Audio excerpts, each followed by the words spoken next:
حالا مشکلی است که بسیاری کسا بسیاری چیزها را سبب برای یک چیز میگردانند و اون نیست. مثلا بعضی کسا فکر میکنن که والا اگر ما یگان سنگک و یگان چوبک و یگان خاک و قلخ حویزان کنیم این سبب شفا برای ما میشه، در حالی که سنگ بیچاره چی کرد نمیتونه. بعضی کسا سر گردن اولادای خود موره ها را کشال میکنن، سر سینه شکاک سعی کنیم موره هست و صدف هست و این گپا هست.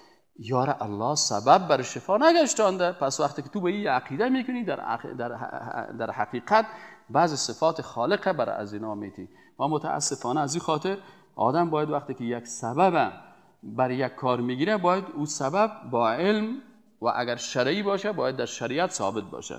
بنان بعضی کسا پیش بت میرن که والا بت مرا بچه میته یا دختر میته، یا پیش زیارت میره که زیارت برای ما بچه و دختر بده، یا پیش فلانی میره، پیش فالبین میره که صاحب بخت ما بسته هست، تقدیر مثلا مکدزی تقدیر من نیست، تو برو همین تقدیر تغییر بده. پیش فالبین که میرن چرا میرن؟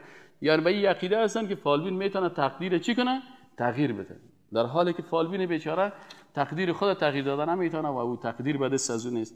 یا مثلا ستاره ما آفتابی است، تو بگی ستاره مرا مثلا آتشی، کلش گپای دروغ و جادوگراست که مردم فریب و بازی میتن.